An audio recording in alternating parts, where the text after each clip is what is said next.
Good evening दोस्तों, कैसे हैं आप सब। हम उम्मीद करते हैं कि आप लोग बहुत अच्छे होंगे, स्वस्थ होंगे, तंदुरुस्त होंगे और ठीक ढंग से पढ़ाई कर रहे होंगे, है ना। दोस्तों, आपका एक सवाल है जो हाइट एंड डिस्टेंस में पूछा हुआ सवाल है। सवाल क्या है दोस्तों कि एक ऊर्ध्वाधर झंडा स्तंभ तथा एक 50 मीटर ऊंची मीनार एक ही क्षैतिज तल पर स्थित है। मतलब कि एक ही क्षैतिज तल पर, ऊपर नीचे नहीं है, एक ही क्षैतिज तल पर स्थित है। मीनार के शीर्ष से स्तंभ के ऊपरी तथा निचले सिरे के अवनमन कोण क्रमशः 30 डिग्री तथा 45 डिग्री है। तो झंडा स्तंभ की ऊंचाई ज्ञात करें। दोस्तों, एक ही क्षैतिज तल पर दो चीज है। एक ही क्षैतिज तल पर एक क्या है दोस्तों, एक मीनार है। एक ही क्षैतिज तल पर एक मीनार है और एक झंडा स्तंभ है ना। झंडा स्तंभ मतलब जिस पर झंडा लगा होता है। तो ये हो गया आपका, मान लीजिए कि ये मीनार, और ये हो गया मान लीजिए कि ये एक ही क्षैतिज तल पर, ये आप मान लीजिए कि हो गया आपका झंडा स्तंभ। तो पहले किसका चर्चा किया है, एक ऊर्ध्वाधर झंडा स्तंभ। मान लीजिए दोस्तों कि ए भी आपका झंडा स्तंभ है और सी डी आपका मीनार है। सी डी मीनार है। दोस्तों क्या कह रहा है कि सी डी, इसका जो मीनार की ऊंचाई 50 मीटर, हम चर्चा कर लेंगे। फिर कह रहा है कि एक ही क्षैतिज तल पर स्थित है। मीनार के शीर्ष से, मतलब यहां से मीनार के शीर्ष से स्तंभ के ऊपरी, यह स्तंभ है दोस्तों, यह स्तंभ के ऊपरी तथा निचले सिरे के अवनमन कोण। ऊपरी, पहले ऊपरी जो कह रहा है दोस्तों, तो ऊपरी इस तरह से बना देते हैं, और निचला कह रहा है तो निचला इस तरह से बना देते हैं।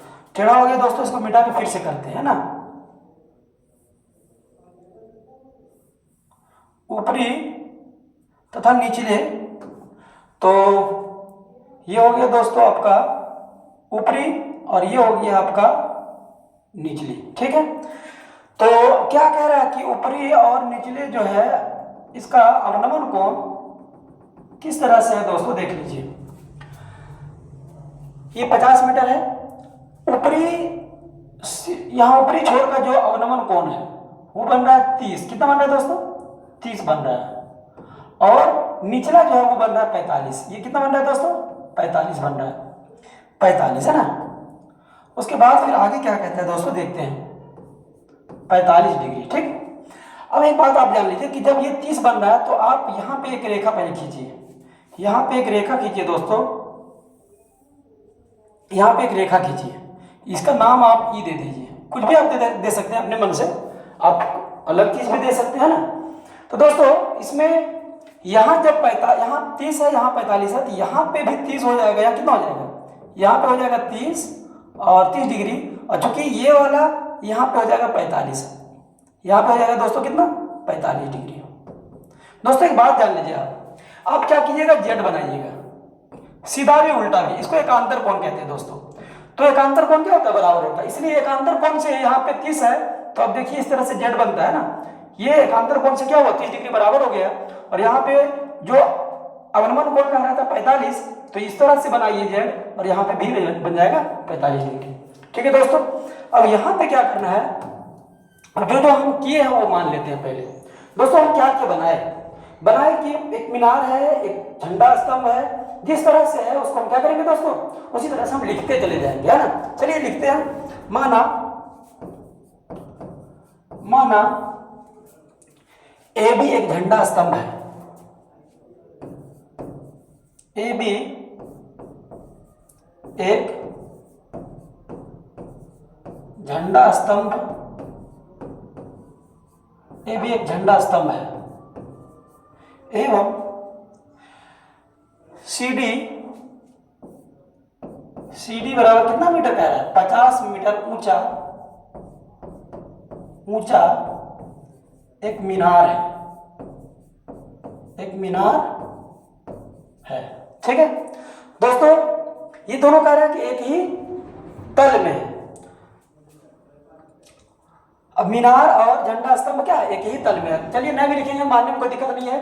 उसके बाद क्या कह रहे हैं दोस्तों कि यहां पे कोई नाम दे दीजिए आप। तो ए, देखिए क्या कह रहा है कि PDB।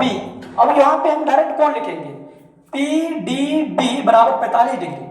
तो PDB 45 डिग्री है, या तो 30 डिग्री, PDB 30 डिग्री, इसी के बराबर क्या हो जाएगा, इसी पर हो जाएगा डी बी ई बराबर 30 डिग्री हो जाएगा।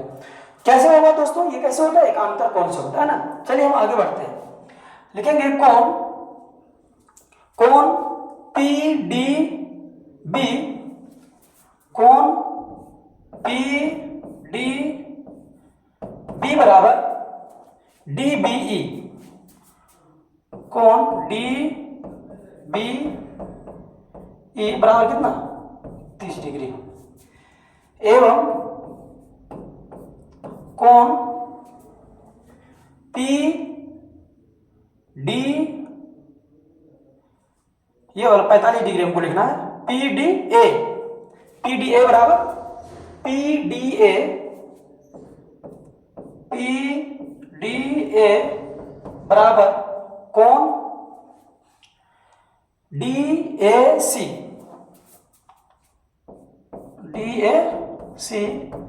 बराबर 45 डिग्री।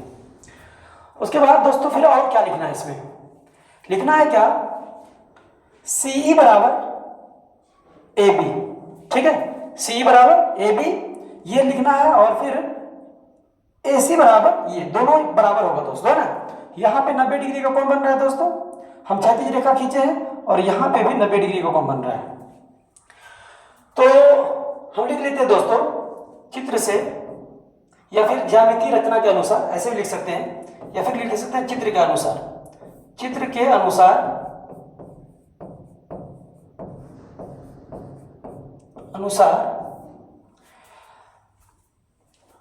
लिखेंगे यहाँ पे कि AC बराबर BE, AC बराबर BE, AC बराबर BE एवं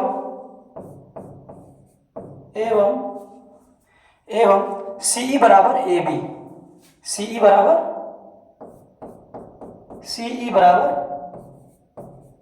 AB। दोस्तों ये 50 मीटर है। हम मान लिए कि ये जो है आपका C जो है वो x है, कितना है x। जब ये x है, टोटल यहाँ से यहाँ 50 है दोस्तों, टोटल यहाँ से यहाँ तक कितना है 50 मीटर है। जब ये टोटल 50 मीटर है दोस्तों, तो एक चीज़ बताते हैं कि ये 50 मीटर है। अगर हम इसको x मान लें, कितना, अगर हम इसको x मान लें, x मीटर, अगर इसको हम x मीटर मान लें, तो ये कितना हो जाएगा, ये हो जाएगा 50 minus x metre, 50 minus x metre.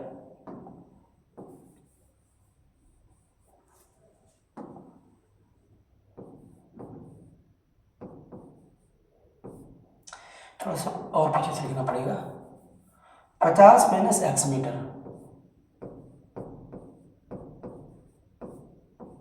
ये वाला कितना हो जाएगा दोस्तों 50 माइनस x मीटर। तो अब जो है सो हम हल करना शुरू करते हैं। इतना तो आपको सिर्फ लग गया, इसको सिर्फ हमको मानने में और सब कुछ बताने में। अब यहाँ से हम कैलकुलेशन स्टार्ट करते हैं दोस्तों। तो ये वाला हम मान लिया x मीटर, और ये वाला जब ये x मीटर मान लिए, ये कितना हो जाएगा, ये हो जाएगा 50 माइनस, चूंकि टोटल 50 है, x ये निकल जाएगा, जहाँ पे 50 में से x घट जाएगा, तो बचेगा कितना 50 माइनस x मीटर। दोस्तों यहाँ से हम आगे शुरू करते हैं कि बनेगा कैसे। चलिए देखते हैं आगे कैसे बनेगा। मान लेंगे यहाँ पे माना CE बराबर x मीटर, CE बराबर x मीटर, तो DE बराबर कितना हो जाएगा, DE बराबर हो जाएगा दोस्तों 50 माइनस x मीटर। दोस्तों हमको निकालना क्या है, क्या ज्ञात करने का है, तो झंडा स्तंभ की ऊंचाई ज्ञात करें, तो झंडा स्तंभ की ऊंचाई ज्ञात करें।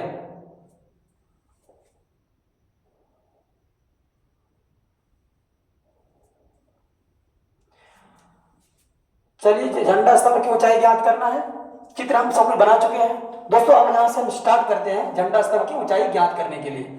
ये आप लोग स्क्रीनशॉट अगर इसका लेना चाहते तो आप ले लीजिए जल्दी से, क्योंकि हम इसको ऊपर करेंगे, है ना दोस्तों।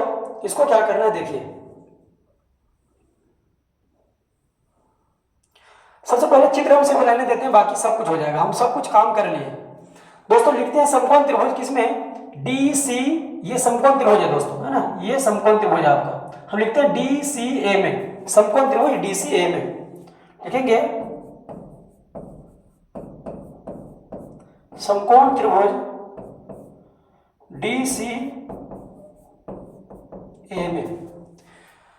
अब एक बात और बता रहे हैं दोस्तों, जरूरी नहीं कि हम जैसे जैसे माने सेम टू सेम आप वैसे वैसे ही मानिए, बस प्रोसेस वही होना चाहिए, सोच वही होना चाहिए। अब P के जगह पर दूसरा चीज मान सकते हैं, ABC की जगह पर दूसरा चीज मान सकते हैं, X की जगह पर दूसरा चीज मान सकते हैं ना।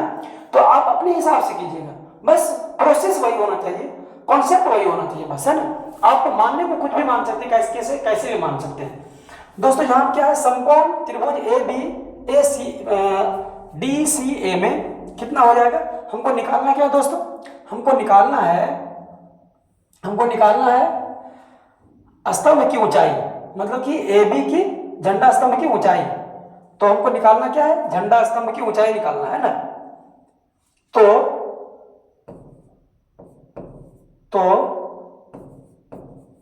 AB बराबर हमको निकालना है, ठीक है दोस्तों।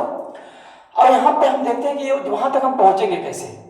सबसे पहले देखते हैं कि यहाँ पे जब ये निकालना है, तो क्योंकि हमको तो ये H, देखिए ये H है, इस त्रिभुज में भी H है, कर्ण है, इस त्रिभुज में ये कर्ण है।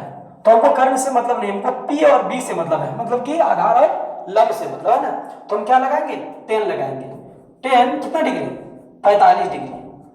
tan कितना डिग्री, 45 डिग्री बराबर CD बट्टे AC। कितना हो जाएगा दोस्तों, CD का मान कितना है, ये है आपका मान, tan 45 डिग्री मान 1 होता है, और CD का मान, टोटल CD का मान 50 मीटर है, 50 मीटर बट्टे में कितना AC। तो बराबर AC का मान कितना निकल जाएगा दोस्तों, AC बराबर 50 मीटर, 50 मीटर, मतलब कि ये भी 50 मीटर निकल चुका है। और चूंकि AC 50 निकल चुका है दोस्तों, तो AC बराबर B, हम ये एक जगह लिख चुके हैं कि AC बराबर क्या है, B है।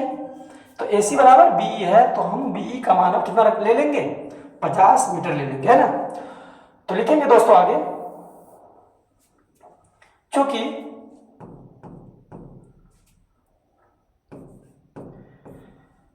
AC बराबर B,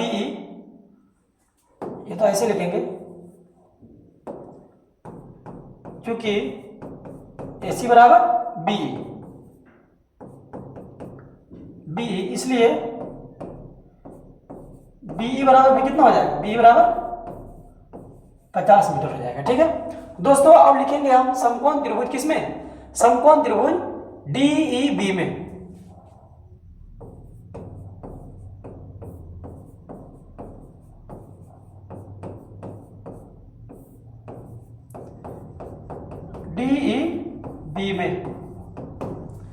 DEB में कितना, tan 30 डिग्री बराबर हो जाएगा, tan 30 डिग्री बराबर DE बट्टे BE। tan 30 डिग्री का मान होता है दोस्तों 1/√3 बराबर DE बराबर है x, 50 माइनस x मीटर बट्टे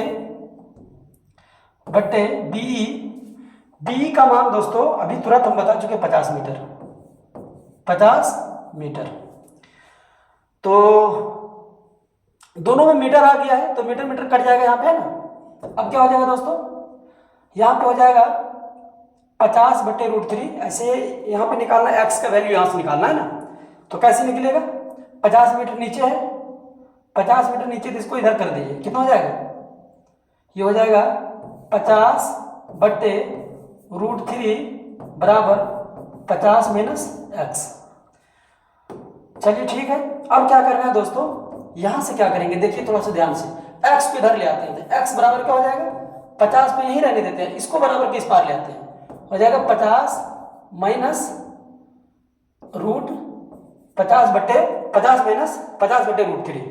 ठीक है दोस्तों। अब आगे देखिए, अब आगे क्या करना है दोस्तों, x का वैल्यू जब निकल जाएगा यहाँ से, तो हम क्या करेंगे, क्योंकि x का वैल्यू जितना निकलेगा उतना ही क्या होगा, हमारा झंडा स्तंभ की ऊंचाई हो जाएगा। क्योंकि हमको निकालना क्या है, AB निकालना है, तो इसी के बराबर हमारा क्या है, इसी के बराबर AB है, आराम से हम आंसर तक पहुंच जाएंगे, है ना। दोस्तों इसका हल करना है सिर्फ, देखिए कैसे हल करेंगे। x बराबर क्या होगा 50 बराबर 50 को क्या करते, सॉरी 50 को क्या करते हैं दोस्तों, यहां पे हम क्या करते हैं, ध्यान से थोड़ा सा देखिएगा। 50 माइनस 50/√3, 50/√3 गुना हम कर देते हैं √3, मतलब परिमेयकरण कर देते हैं दोस्तों इसका। अब क्या हो जाएगा, बराबर में हो जाएगा 50 माइनस 50 गुना 1.732। √3 का मान कितना होता है दोस्तों 1.732। अब बट्टे में क्या हो जाएगा 3। चलिए आगे बढ़ते हैं। 50 माइनस 50 से गुना कीजिए फटाफट इसमें, है ना, तो गुना करेंगे कितना हो जाएगा, 5 दूना 10, बाकी एक जीरो और रहेगा, उसके बाद हो जाएगा 5 दिया 15 और 1 16 के 6 बाकी 1 7 5 35 और 1 36 बाकी 3 5 कम 5 3 8। दशमलव कितना अंक के बाद दोस्तों 3 अंक के बाद, तो दशमलव के लिए जगह नहीं बच रहा है, थोड़ा सा मिटा के थोड़ा सा अलग लिख देते हैं 600, है ना, 0.6 इतना आएगा गुना करने के बाद। अब बट्टे में कितना, अभी भी बट्टे में 3 है, बराबर में फिर से लिखेंगे तो यहां से जीरो देने का कोई मतलब नहीं है, दशमलव के बाद कोई अंक हो और उसके बाद जीरो, तो जीरो देने की कोई जरूरत नहीं है। तो क्या हो जाएगा दोस्तों 50 माइनस 86.6, बट्टे में कितना 3। चलिए दोस्तों इसको काटते हैं, काटते हैं किससे काटेंगे, कितना आएगा काटने के बाद, काट लेते हैं। 3 दूना 6 बचा 2 26 हो गया, तो 3 8 24 बचा 2 दशमलव दे दिया यहाँ पे ना, फिर 26 हो गया, 3 8 24 बचा 2 20 हो गया, दशमलव है तो 0/20 हो जाएगा, 3 7 21। दोस्तों लगभग में इतना आ जाएगा ना। और कितना हो जाएगा दोस्तों 50 कितना हो जाएगा, देखिए यहाँ पे थोड़ा सा ध्यान से देखिएगा कितना हो जाएगा, हो जाएगा आपका 50 माइनस 28.87 बराबर में घटाने के बाद कितना आएगा, चलिए घटा लेते हैं कहीं पे, 50.00 लिख देते हैं और 28.87 लिखते हैं। यहाँ पे आ जाएगा आपको कितना 3, यह आ जाएगा आपका 10 9 में से 1 दशमलव, यहाँ पे 9 में से 1 4, तो चलिए 21.13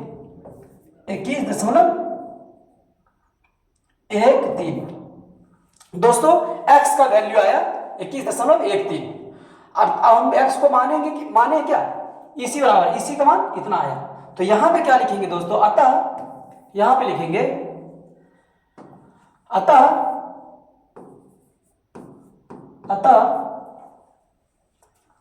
हम यहां पे क्या माने थे, इसको माने थे x, इसको माने थे x, है ना। अतः इसी मतलब कि इसी बराबर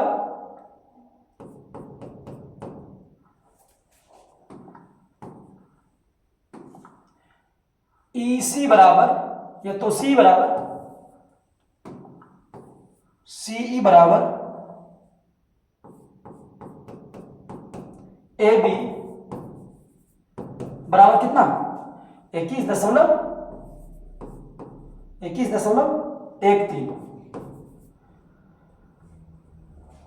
ये मीटर में भी लिख सकते हैं, क्योंकि हम x मीटर में ही माने थे ना, तो मीटर में फिर से लिखते हैं, थोड़ा सा मिटा के, थोड़ा सा जगह कम पड़ रहा है इसलिए दिक्कत हो रहा है। चलिए तो अब क्या लिखेंगे, अतः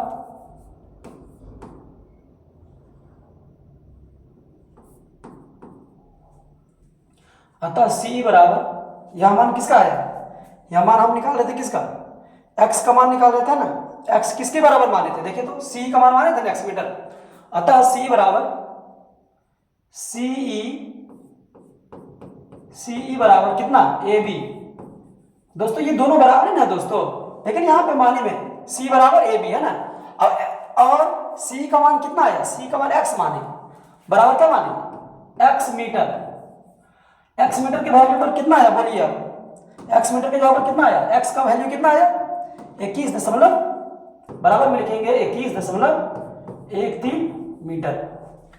यही आपका ए बी निकालना था और यही आपका आंसर है। हम लिख सकते हैं अतः झंडा स्तंभ की ऊंचाई बराबर ए बी, लेकिन जगह है नहीं और हम इतना में ही छोड़ते हैं, यही आपका आंसर है दोस्तों, है ना। इतना भी लिखेंगे कोई दिक्कत नहीं है, आप लिख सकते हैं। अतः झंडा स्तंभ की ऊंचाई बराबर 21.13 मीटर। दोस्तों क्वेश्चन थोड़ा सा कठिन था, और इसमें से ये जो आपका चित्र है वो भी थोड़ा सा कठिन है, इसको प्रैक्टिस कीजिए दोस्तों। और आप कोशिश ये कीजिए कि जब आप दीर्घोत्तरीय सवाल प्रैक्टिस कर रहे हो, खास करके हाइट एंड डिस्टेंस, तो उस समय दोस्तों आपको क्या देखना है कि हम क्वेश्चन पढ़ के और ठीक से चित्र बना पा रहे हैं कि नहीं। हम उम्मीद करते हैं दोस्तों कि ये वीडियो आपको अच्छी लगी होगी, और बार बार इसको रिवाइज कीजिए, इस तरह के क्वेश्चन को रिवाइज कीजिए ताकि आपसे क्वेश्चन ना छूटे और आपका अच्छा नंबर आए। हम उम्मीद करते हैं दोस्तों कि आपका अच्छा नंबर आएगा, और पूरी वीडियो देखने के लिए थैंक यू।